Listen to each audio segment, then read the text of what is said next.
우리 하나님께 영광의 박수 올려드리겠습니다.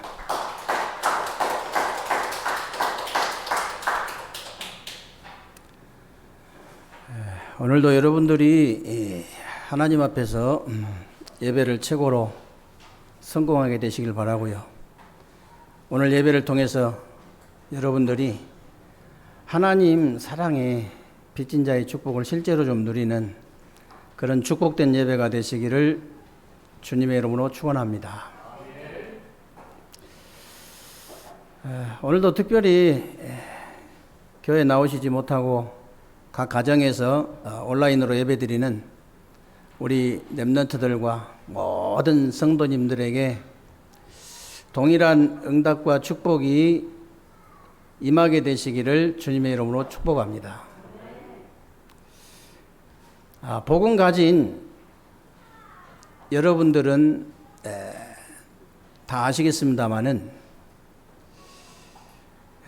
지금도 대부분 사람들은요, 이 땅에 인간들에게 일어나고 있는 이 문제가 육신적인 문제가 아니고 영적인 문제라는 사실을 모르는 거예요.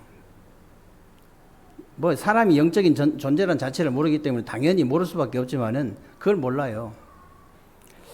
여러분 아시다시피 지금 지구상에는요 75억이 넘는 인구가 있는데 얼굴이 똑같은 사람은 단 한 사람도 없어요.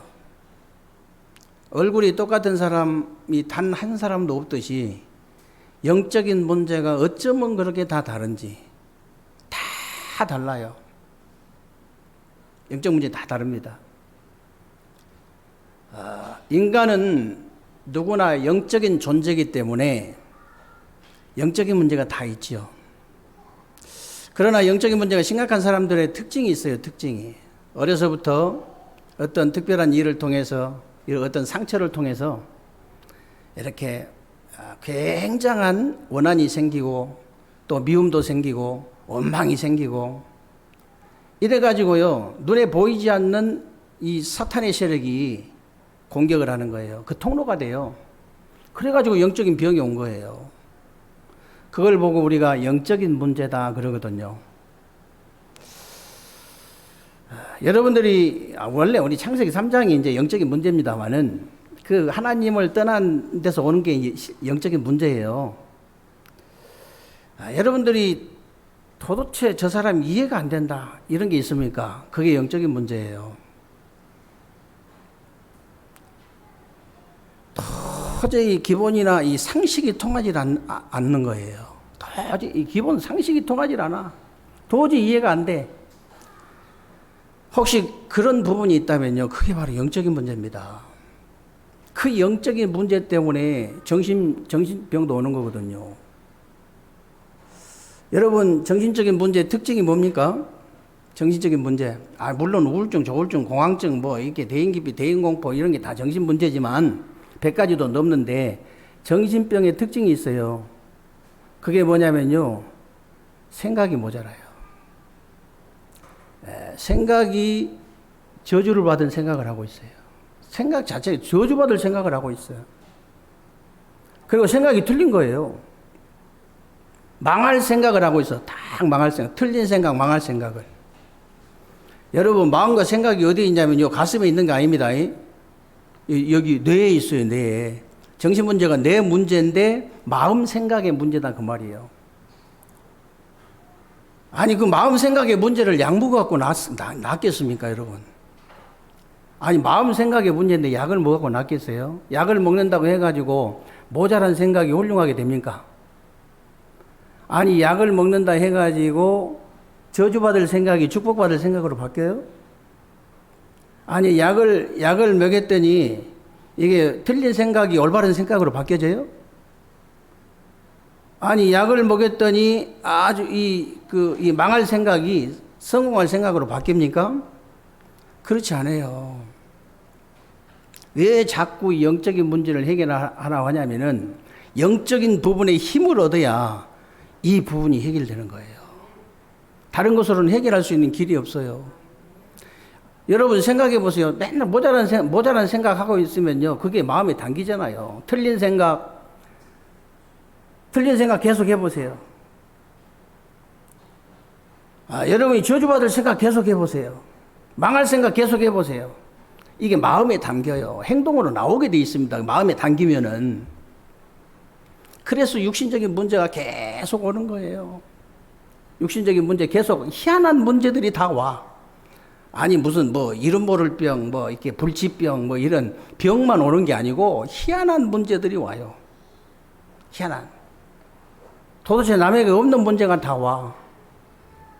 왜 그러냐? 그게 틀린 게 마음에 담겨서 그래. 틀린 생각, 저주받을 생각, 이런 것들이 마음에 담겨가지고 망할 생각, 이런 것들이 마음에 담겨가지고 행동으로 나오는 거거든요. 그게. 이게 이제 나로 끝난 게 아닙니다. 이게 나로 끝나버리면 얼마나 좋겠어요. 근데 후대들에게도 전달되고 다른 사람에게 전달이 돼요. 이게. 전달이 되니까 문제가 되는 거예요. 그래가지고 아무 죄도 없는 다른 사람이나 이런 우리 후대들을 고통 속으로 몰아넣어버린 거예요. 그래서 영적인 문제가 무섭다고 하는 거예요. 달래 무섭다는 게 아니고 그래서 영적인 문제가 무서워요. 해결할 길이 없어. 이 무서운 건데 해결할 길이 없다니까요. 다른 것으로는 해결이 안 돼. 오직 사랑으로만 해결되는 거예요. 근데 우리 인간에게 사랑이 두 가지가 있잖아요. 이 사람의 사랑은요, 이 조건이 있는 사랑이에요.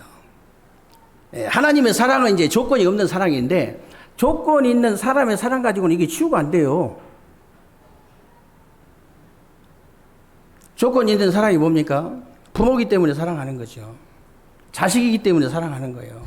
부부기 때문에 사랑하는 거예요. 친구기 때문에 사랑하는 거. 그 사랑 가지고는 이 영적인 문제라는 것은 해결할 수가 없다 그 말이에요. 여러분 몇 년 전이죠. 젊은 부부가 자살했잖아요. 어렸을 때부터 부모의 사랑을 엄청 받은 애들이에요. 그래가지고 저기 유럽 가가지고 그 음악 이제 유학을 했잖아요. 10년 넘게 유학을 했어요. 그 결혼도 했어요. 거기서 아주 행복하게 살았어요. 근데 그 남자 아버지가 이 중소기업을 하는데 돈을 잘 벌었습니다. 돈 펑펑 주니까 너무 행복하지. 행복하게 살았다니까. 어느 날 아버지 사업이 무너져 버렸어요. 그리고 어쩔 수 없이 돈이 없으니까 들어와야지 어떡할 거예요. 들어와가지고 차라리 어렸을 때부터 없이 살았으면 아무거나 하면 되는데 한 게 그 음악밖에 한 게 없잖아요. 그 지방대 저기 어디 이게 강사로 갔는데 그때 돈으로 80만 원 줘. 80만 원. 아예 그냥 어렸을 때부터 없이 살고 고아로 살고 막 얻어먹고 살고 막 혼자 벌어갖고 살고 이랬으면은 80만 원 갖고도 살거든. 충분히 살아요. 안 먹어버리면 돼. 오늘 뭐 없으면 안 먹어버렸거든요, 보통. 안 먹으면 돼요. 그 신방 가면 다 줘 또. 그때 과일 나온 거 다 새로 나온 거 줘요 또. 그때 먹고 말아버리지 뭐. 뭐로 사 먹어요? 근데요, 돈을 펑펑 쓰던 사람이 어떻게 삽니까? 두 부부가 자살해 버리잖아요.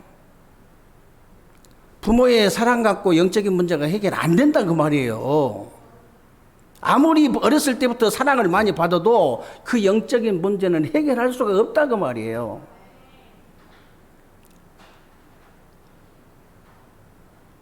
여러분, 요즘 젊은 부부들 이혼 많이 하죠. 뭐 성격 차이 때문에 이게 무슨 경제 문제 때문에 무슨 문제 때문에 자꾸 얘기합니다. 그거 다 모르고 한 소리예요. 몰라서 하는 소리예요.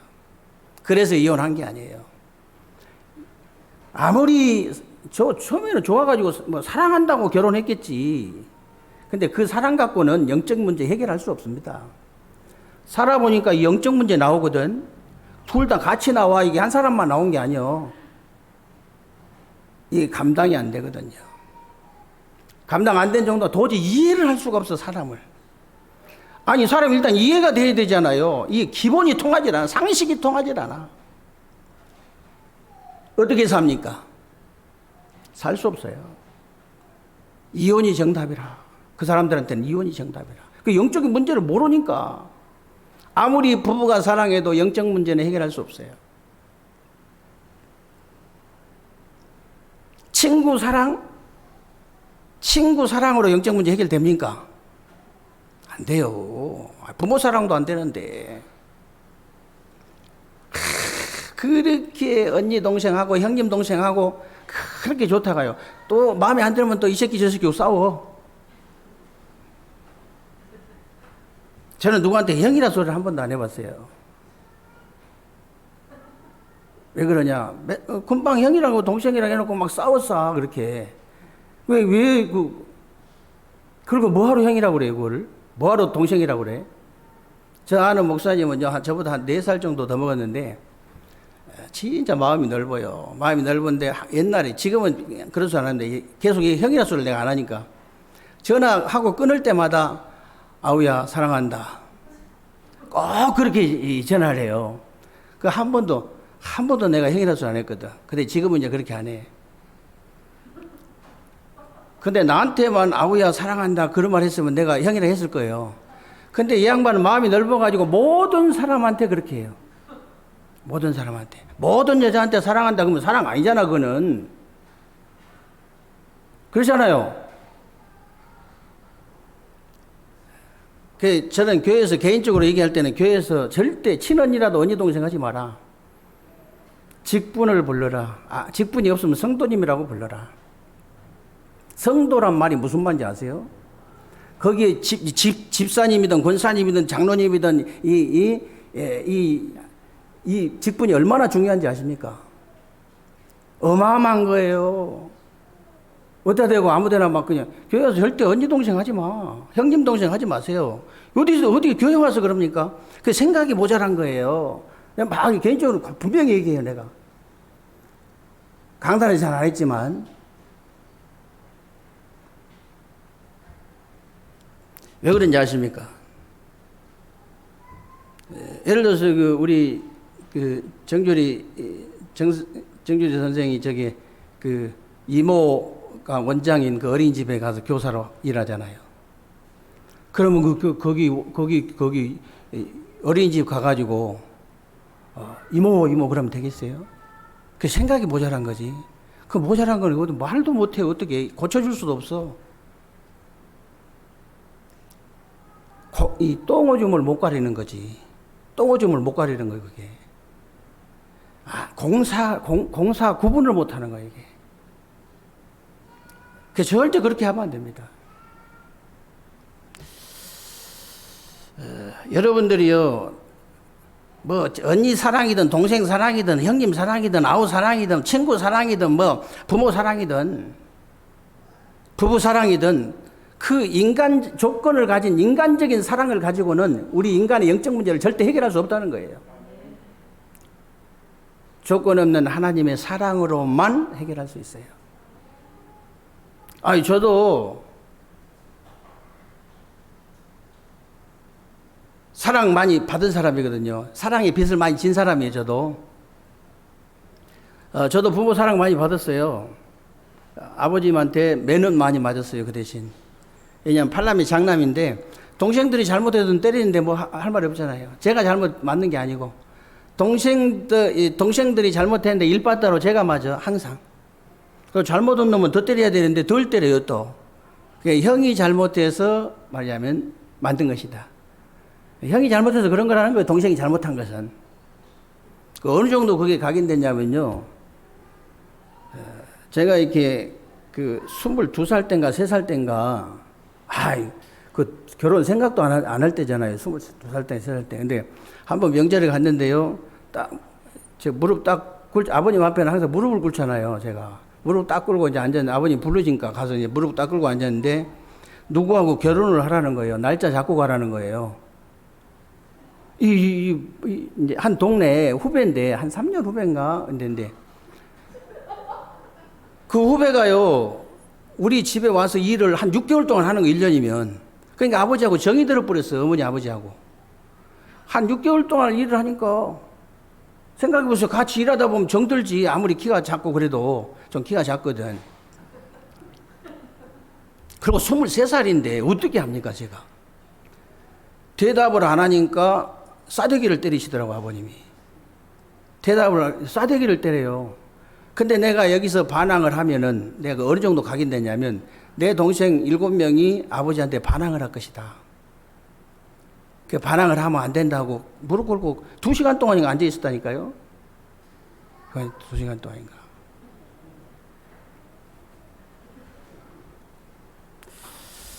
이제 물론 그 아버지한테는 이제 많은 이렇게 제가 이렇게 그 매도 맞고 그랬지만은 굉장히 부모 사랑을 많이 받고요. 조부모 사랑을 굉장히 많이 받았어요, 제가.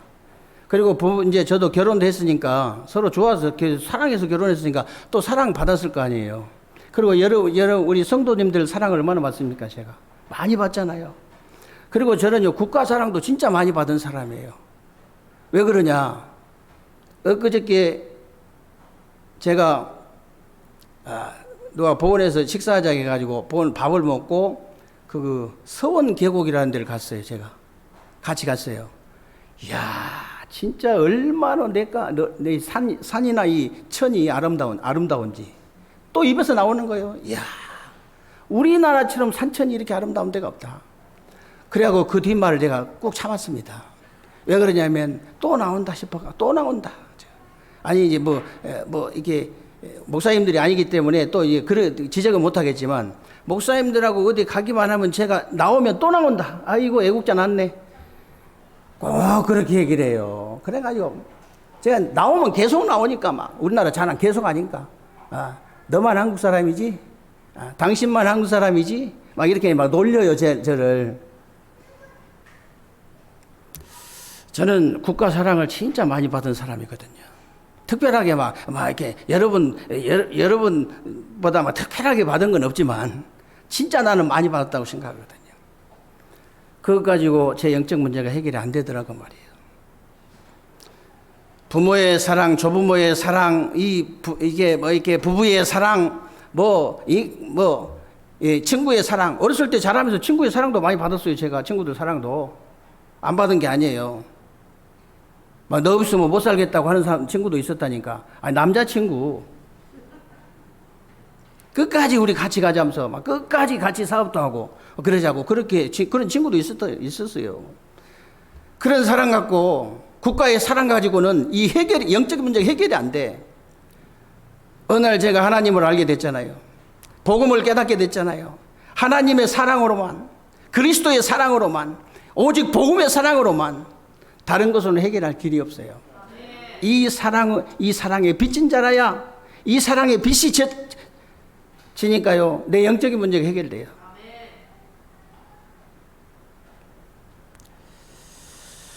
저는 정말 그 하나님의 특별한 사랑을 받았다고 늘 이렇게 여러분들이 볼 때는 착각이라고 할 수도 있는데 저는 진짜 늘 그렇게 생각하고 살거든요. 증거가 있느냐? 증거 있습니다. 왜 그러냐면요. 저는 이 복음만 생각하면요. 5초 안에 항상 모든 문제 해결돼요. 5초 안에 내가 구원을 받았구나. 모든 문제 해결돼 버립니다. 내가 복음의 유일성을 깨달았구나. 정말로 내가 이 재창조 응답이 날마다 일어나는구나 나에게. 5초 안 걸리잖아요. 그거 하는데.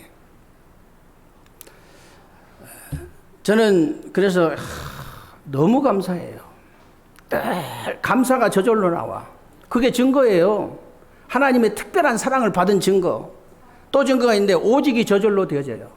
오직 복음이 저절로 되어져. 오직 복음밖에 없구나. 아닙니다. 아무리 옆에서요 누가 뭐라 해도 속으로 아닙니다. 그건 틀린 거예요. 오직 복음이어야 되는 거예요. 다른 방법이 없습니다. 대놓고 얘기는 안 해도요 제가 실제로 그렇다니까요. 누가 그런지 아세요? 정말 특별한 사랑을 받은 요셉이나 이 다윗이나 바울은요 제일 고난을 많이 받았는데요 감사를 제일 많이 했어요. 오직이 저절로 되어지는 사람들. 틀림없어요. 하나님의 특별한 사랑을 받았어요. 그래서 하나님께서 우리에게 주신 사랑이 무슨 사랑이냐? 복음의 사랑이에요. 복음의 사랑. 로마서 5장 8절에 보니까 우리가 아직 죄인 되었을 때 그리스도께서 십자가에 죽으심으로 하나님께서 우리에 대한 자기의 사랑을 확증하셨느니라 그랬잖아요. 이 사랑에 빚진 자는 반드시 승리하게 돼 있다. 요한복음 3장 16절에 보니까 하나님이 세상을 이처럼 사랑하사 독생자를 주셨으니 이는 저를 믿는 자마다 멸망치 않고 영생을 얻게 하려 하심이니라. 이 사랑에 빚진 자가 되라 그 말이에요. 그리고 로마서 8장 31절 39절에 보세요. 높음이나 깊음이나 다른 어떤 피조물이라도 우리를 그리스도 예수 안에 있는 하나님의 사랑에서 끊을 수 없으리라. 이 사랑에 빚진 자가 되어야 영적인 병이 해결된다 그 말이에요. 다른 것으로는 해결할 수 없어요. 모든 문제가 영적 문제 소잖아요. 그래서 복음의 사랑이 뭡니까? 로마서 8장 1절 2절에 보니까 그러므로 이제 그리스도 예수 안에 있는 자에게는 결코 정죄함이 없나니 이는 그리스도 예수 안에 있는 생명의 성령의 법이 죄와 사망의 법에서 너희를 해방하였음이라 그랬잖아요. 그리고 요한복음 5장 24절에 보니까 내가 진실로 너희에게 이르노니 내 말을 듣고 나 보내신 자는 나 보내신 자를 믿는 자는 영생을 얻었고 심판에 이르지 아니하나니 사망에서 생명으로 옮겼느니라. 여러분이 예수가 그리스도로 믿어지는 순간 과거, 현재, 미래 문제가 즉시 영원히 끝나버리는 거예요. 영원히. 그러니까요, 자꾸 끝났다고 하니까는 기독교인들이나 불신자들이 오해한 게 있어요. 오해하면 안 됩니다. 무슨 오해를 하냐면요, 남의 자식을 죽여놓고요 자기는 하나님이 용서했다고 떳떳하게 얘기를 하는 거예요. 그건 하나님 사랑 아닙니다. 그거는요 기독교의 사랑이 아니에요. 하나님은 독생자 예수 그리스도를 십자가에 못 박았잖아요. 우리를 사랑하기 위해서. 친히 하나님은 당신이에요. 당신 자신이 십자가에 못 박힌 거예요. 우리를 사랑하시기 위해서. 우리를 사랑하기 때문에. 손양원 목사님 같은 분들은요, 자기 아들을 둘을 죽인 사람을 양자 삼았잖아요. 그게 기독교의 사랑이에요. 기독교의 사랑이 뭔지도 잘 모르는 사람들이요, 기독교 비판한다고 영화 같은 거 만들죠. 그래가지고 어떤 걸 강조하냐면요, 다른 사람 죽여놓고 교도소 가가지고 자기는 하나님 만나고 하나님이 나를 용서하셨다고, 그 부분에 굉장히 강조를 둬가지고 그 부분에 강조를 시켜가지고 영화를 만들어요. 그 하나님의 사랑 뭔지도 모르는 사람들이 그렇게 하는 거예요. 하나님의 사랑은 그런 거 아닙니다. 기독교의 사랑은 그런 거 아니에요. 남 죽여놓고 하나님 나를 용서했다. 그건 기독교의 사랑이 아니지. 기독교의 사랑은 그런 거 아닙니다. 다른 사람에게 아무 잘못 없는데요, 내가 복음의 사랑의 그 빚진 자로 사는 거예요. 다른 사람에게 아무 잘못한 것도 없는데 내가 복음의 사랑의 그 채무자로 딱 사는 거예요. 빚진 자 알죠? 빚진 자의 마음 아시죠, 여러분? 항상 그 조리는 그 마음으로 사는 거예요. 그게 기독교의 사랑이에요. 그래서 복음의 사랑에 빚진 자, 우리의 영적인 문제가, 여러분의 후대, 여러분의 영적인 문제가 언제 해결되냐? 복음의 사랑에 빚진 자로 살아라.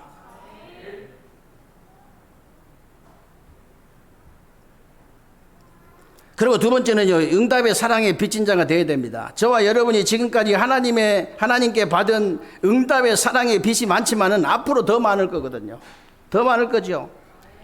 다른 빚은 지면 안 되지요. 다른 빚은 지면 안 되지만은 이런 빚은 많이 지면 질수록 좋아요. 렘넌트 7명이 수많은 어려움을 어떻게 이겼을까요? 이 응답의 그 사랑의 빚을 많이 지니까요, 쉽게 이겨버렸어요. 쉽게. 다니엘과 세 친구가 어떻게 그 죽음의 위기를 이겼을까요? 초대교회 성도들이 어떻게 그런 환난과 핍박을 다 이겼을까요? 하나같이요, 이 하나님의 그 주시는 그 응답의 그 사랑에 빚진 자들이에요. 응답의 사랑에 빚진 자. 너무 감사해서 할 말이 없어요. 너무 큰 응답을 주셔가지고 아무 할 말이 없어.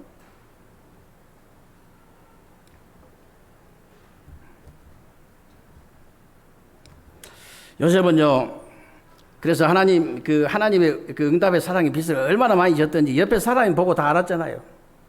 노예 생활을 하는데 주인이요 여호와께서 그와 함께 하심을 보며 그 범사에 형통케 하심을 보았더라 그랬어. 보았더라.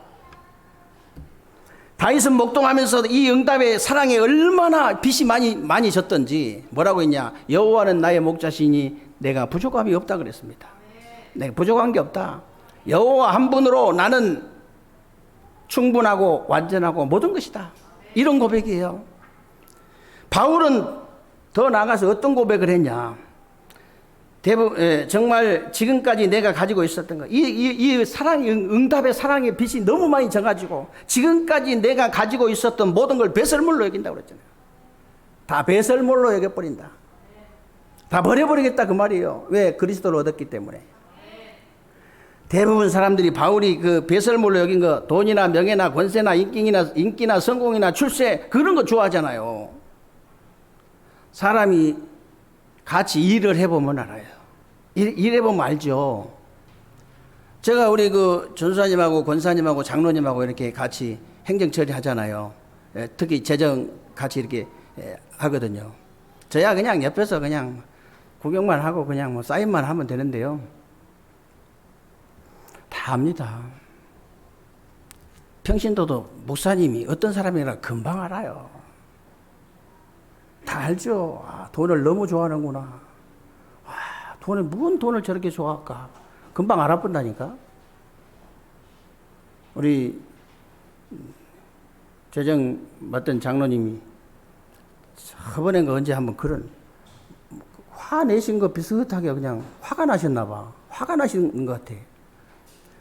왜 그러냐면요. 우리 교회 말고 당신이 하는 그 교회 말하자면 그 장로가 재정 맡고 있던데 시험이 들어가지고 막 너무 흔들려 버리니까 화가 나서 하신 소리지. 목사님, 아니 목사님 다 사례 드리고 다 줄 거 다 드릴 거 다 드리는데 목사님이 뭐 돈이 그렇게 많이 필요합니까? 이래 물어보더라고. 내가 할 말이 없더라니까. 아무 내가 할 말이 없어. 나 막 대답을 못 했다니까요. 지난주에도 장로님이 목사님 이게 휴가 가셔야 되니까 휴가비 좀 지출해야 되겠습니다 그러더라고요. 아 뭐 재정도 넉넉치 않은데 그냥 이제 명절 때 떡값만 주면 되지 뭘 또 주냐고. 그럼 알겠습니다 장로님 하고 그럼 그만두겠어요? 그렇지 않아요. 끝까지 휴가비 다 챙겨가지고 전사들하고 같이 주잖아요. 그 줄 거 다 주는데 나는 무조건 내부더랍니다. 나는. 그러면 제가 돈이 필요 없어서 그러겠어요? 제가 돈을 좋아하지 않아서 그러겠습니까? 그렇지 않아요. 그게 상식이에요, 상식. 그 기본입니다. 상식 기본. 상식 기본만 갖춰도 다 되게 돼 있어요. 뭐든지 다 되게 돼 있습니다.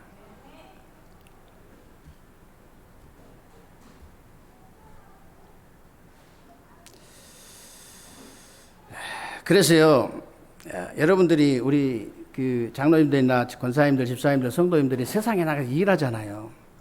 세상에 나가서 일할 때요, 저 장로님은, 저 집사님은, 저 권사님은 돈밖에 모르는구나, 돈밖에 모르는 속물이구나. 이래보면 사람은 못 살려요. 살릴 수 없죠, 그렇게.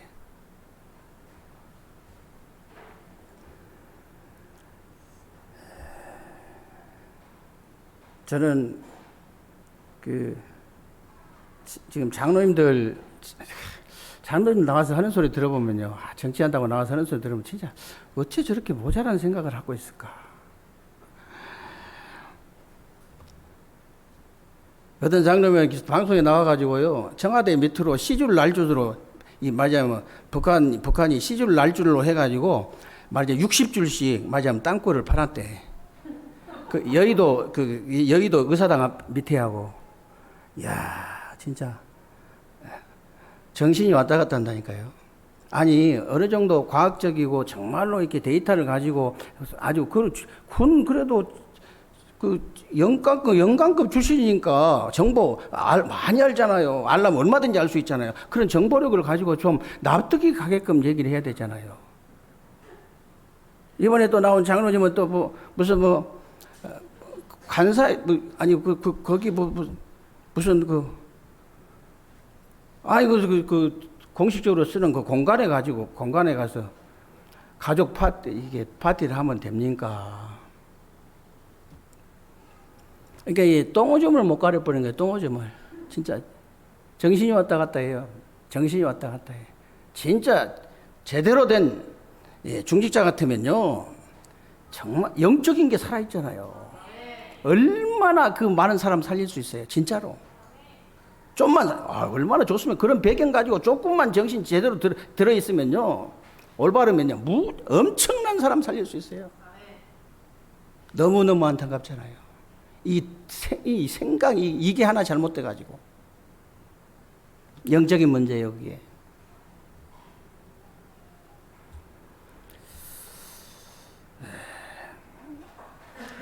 그래서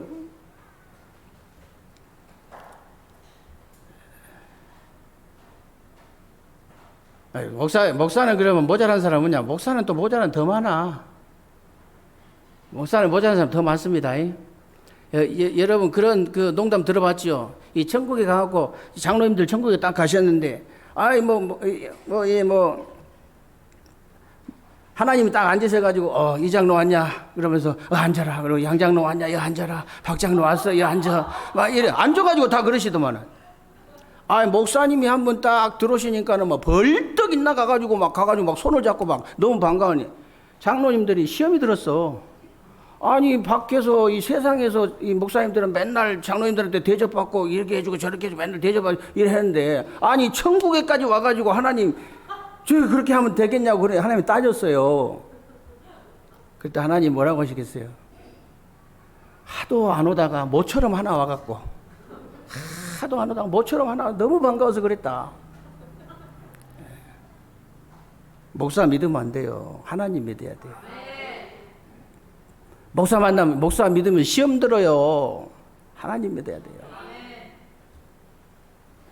장로님 믿으면 시험 듭니다. 하나님 믿으셔야 돼요. 그래서 마지막으로요, 여러분이 전도의 사랑의 빚진 자가 되어야 됩니다. 저는 정말 예수가 그리스도라는 사실이 믿어질 수 있도록 하나님께서 은혜 주신 거 잊을 수 없어요. 정말 그러고 저에게 그 복음을 전달해 준 그분을요 절대 잊을 수 없습니다. 잊을 수 없어요. 이런 빚은요 많이 지면 질수록 좋습니다. 많이 지면 질수록. 요셉이 자기를 노예로 팔아먹은 형님들에게요, 그 형님들이 나를 판 것이 아니라 그랬잖아요. 형님들이 나를 판 것이 아니고 생명 구원하기 위해서 하나님께서 나를 먼저 보내셨다 그랬잖아요. 이 빚을 많이 진 자예요, 다윗이. 이 요셉이요. 그리고 이제 이 다윗 보세요. 자기를 평생 죽이려고 했던 사울 왕이 그렇게 아끼던 손자 무비보셋. 저 사무엘 9장에 나옵니다만은 그 전쟁이 이제 계속 터져가지고 이 왕의 그 가족들이 다 죽었잖아요. 근데 이제 제정신 돌아오니까 다윗이 물어봤습니다. 혹시 사울 왕 가족 중에서 누가 사는 사람이 있냐? 이런 물어보니까 그 손자 하나 이렇게 살아 있는데 데리고 가다가 이렇게 널쳐가지고 다리가 부러져가지고 이 병신이 됐다고, 절름벌이가 됐는데 어디 있느냐? 그러니까 저기 무슨 마귀 집에 어디 있다 이렇게 하니까 빨리 데려와라. 데려와가지고 어쩐지 아십니까? 사울 왕이 가졌던 모든 재산, 전 재산 다 주고요, 평생을 자기 밥상에서 같이 겸상을 했어요.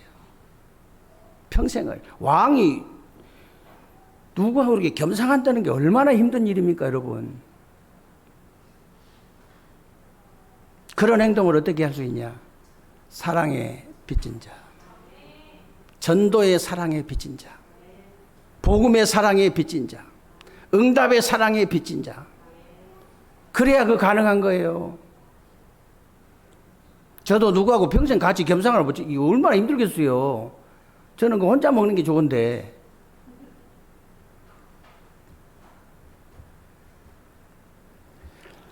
어떻게 바울이 그렇게 수많은 그 죽음의 위기와 수많은 위험을 당하고 수많은 어려움을 당했는데 조금도 굴하지 않고 노마보고 했냐?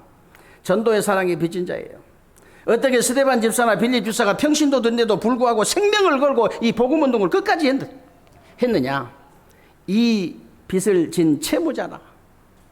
이 빚을 진 채무자로 알았던 거예요. 여러분들이 이렇게 전도의 사랑이 빚진 자들인 줄로 믿으시기를 주님의 이름으로 축원합니다. 그리고 저와 여러분들이요, 그래서 정말 복음과 응답과 전도의 사랑의 빚을 많이 진 채무자들이라는 사실을 여러분들이 아셔야 됩니다. 채무는 반드시 갚아야 되잖아요. 다른 빚은 지면 곤란하지만 이 빚은 많이 지면 질수록 좋아요. 어떻게 여러분이 채무를 갚을 수 있냐? 어떻게 이 빚진 자의 사명을 감당할 수 있냐? 간단합니다. 여러분들이 아침에 5분, 10분씩만 빨리 일어나세요. 내가 30분에 일어난다 그러면 25분이나 20분에 일어나면 돼요. 한 5분, 10분씩만 일어나가지고 묵상 한번 해보세요. 정식기도입니다, 그게. 진짜 하나님 말씀 진짜 한번 묵상해보세요. 리듬이 딱 회복됩니다. 일단 리듬이. 이 리듬이 회복돼요. 낮에는 귀에 들린 대로, 눈에 보이는 대로, 생각나는 대로 계속 기도하면 돼요. 그게 무시기도예요. 그리고 밤에는 여러분이 성령 충만 임할 수 있도록 계속 기도하세요. 하나님 제게 성령의 충만함을 달라고. 그러면 치유도 되어질 뿐만 아니라 집중이 되어집니다. 되어지게 되어 있어요. 그게 바로 서밋의 타이밍과 서밋의 자세와 서밋의 그릇을 준비하는 거예요. 하나님은요, 이 시대에 저와 여러분을 237과 치유와 서밋의 지도자로 부르셨습니다. 진짜 오늘 이 언약을 딱 붙잡고요. 여러분들이 어디로 가든지 복음의 사랑에 빚진 자로, 응답의 사랑에 빚진 자로, 전도의 사랑에 빚진 자로 이 언약을 딱 붙잡고 서밋 타임과 이 자세와 그릇 딱 준비하면 됩니다. 갖추고 준비하면 돼요.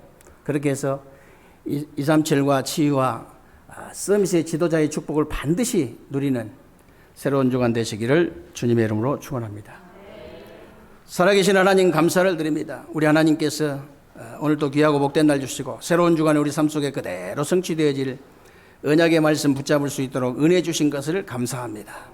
하나님, 하늘의 문을 여시고 새로운 주간 우리 세계롭게 모든 성도님들이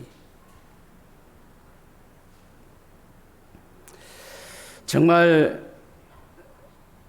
복음과 응답과 이 전도에 대한 이 사랑의 빚을 빚진 자로서 이 사명을 감당할 수 있도록 하나님 서밋의 타인과 이 자세와 그릇을 준비할 수 있도록 하나님께서 은혜를 주옵소서. 그래서 정말 237과 치유와 서밋의 지도자의 축복 반드시 누리는 새로운 주간이 되게 하여 주옵소서. 우리 주 예수 그리스도의 이름으로 기도합니다. 아멘.